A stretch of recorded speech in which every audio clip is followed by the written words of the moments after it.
big data and analyzed with deep learning, where where doctors are going to be more like consultants looking over you and saying, okay, you have a sore throat, okay, take 2 aspirin, call me in the morning. And then they look at me and they say, well, you have a sore throat, get him on the stretcher, he's going down. And the difference could be because, who knows, genetic history, could be any number of different things. But the drug companies will fight this like crazy because they just think, hey, we got a drug approved, let's push it on everybody. Let's push it by saying, right, not good if you're pregnant, suicidal thoughts, they go through that. But now, we are going to take better, like total control over our healthcare, and that's going to create amazing opportunities for all of us to get more individualistic healthcare, and doctors will become more consultants.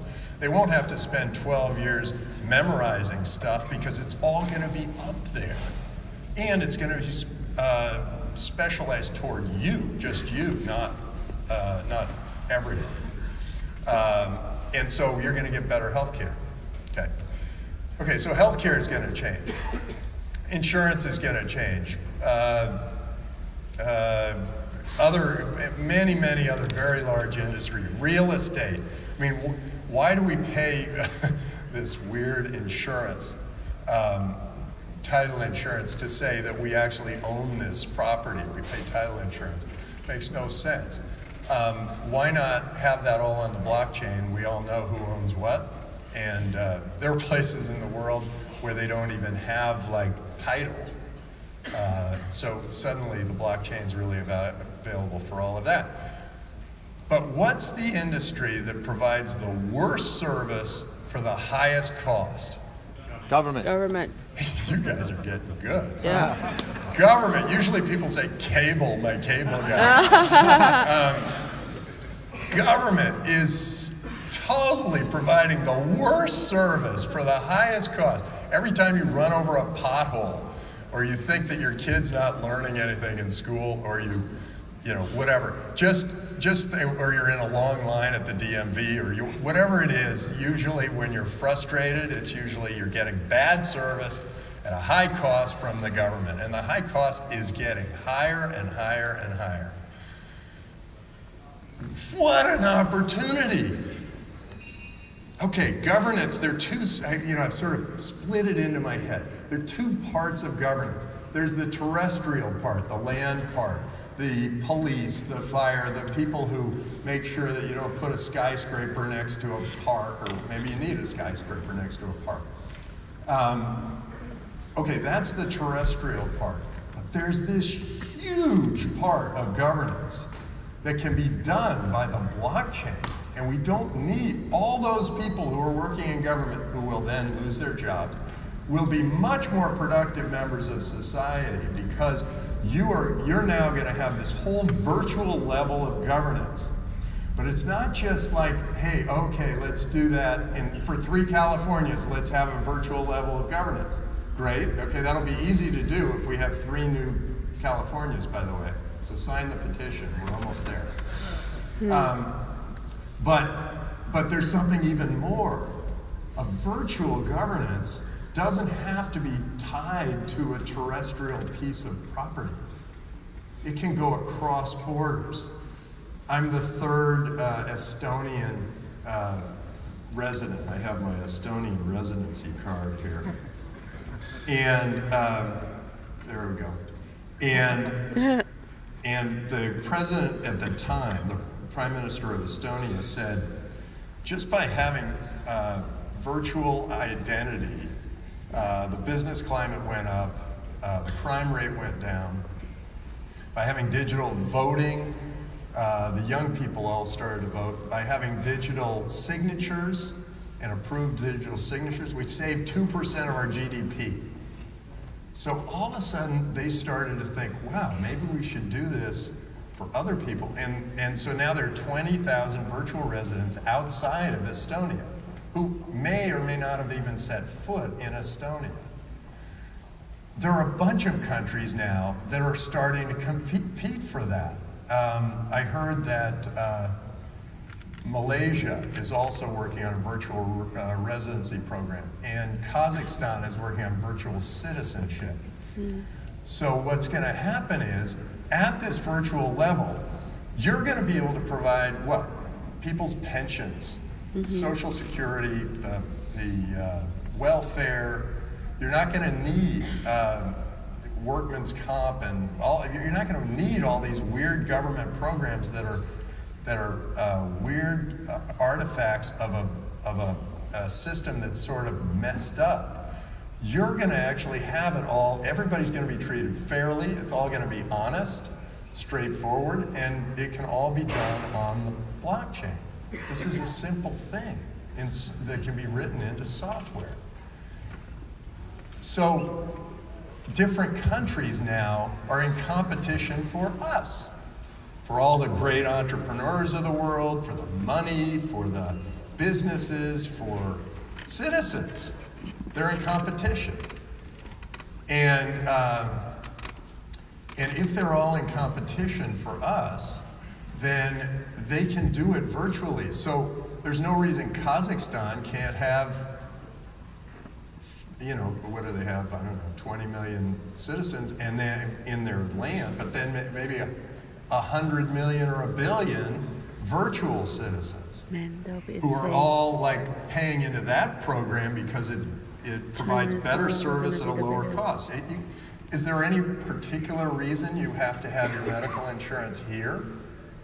No. No. Is there any particular reason you have to put your Social Security into here?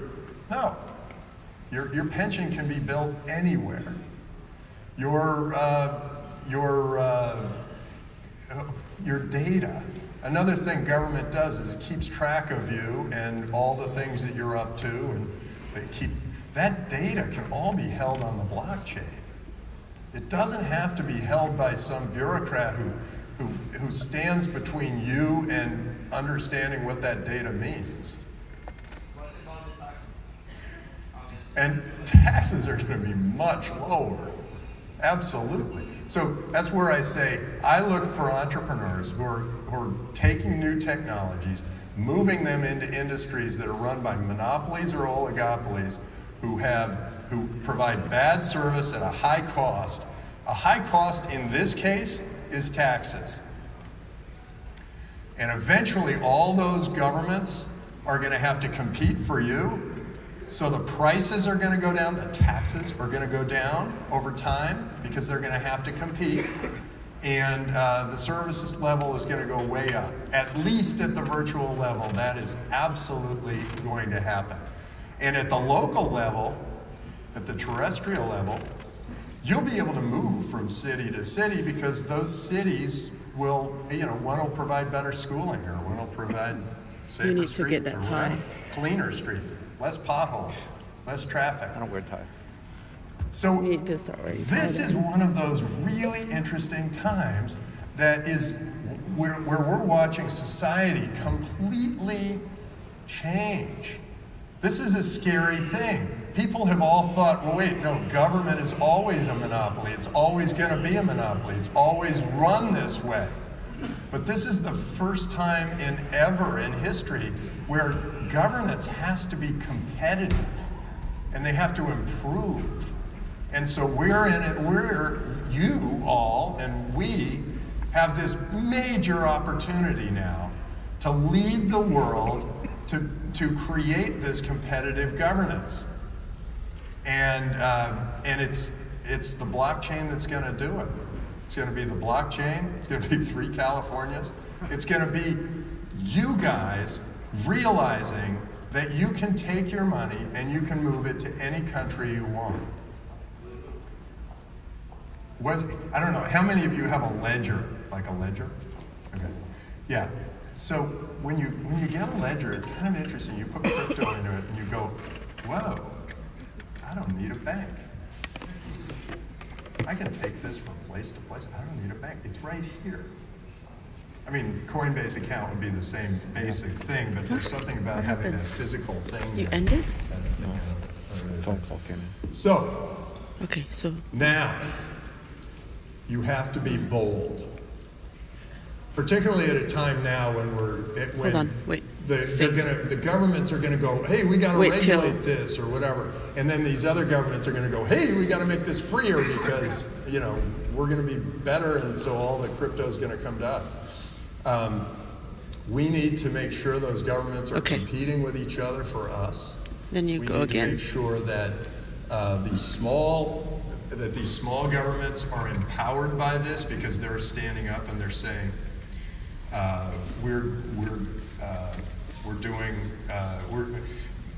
I'll do this quickly. I know my time's up, but China said no crypto. So China suddenly lost all their entrepreneurs.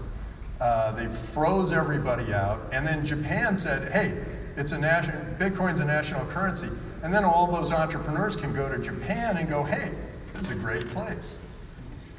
Switzerland had the tiger by the tail. It was awesome. It was like this amazing thing for all crypto. And then they started to add layers of bureaucracy, and then, you know, Singapore stepped up, and Gibraltar, and wherever else. We're going to see that kind of competitive governance happening.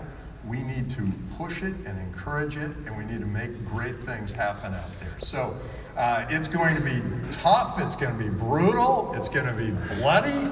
Well, maybe not bloody. But it's going to be really important, and we are going to transform society. So thank you very much for your time. This is really awesome. Awesome. So I'm here with my buddy Brent here at Global Blockchain Forum. We're here to figure out how we can use this in our platform. At Draper.vc, I'm out of business cards. Tim at Draper. Fuck me.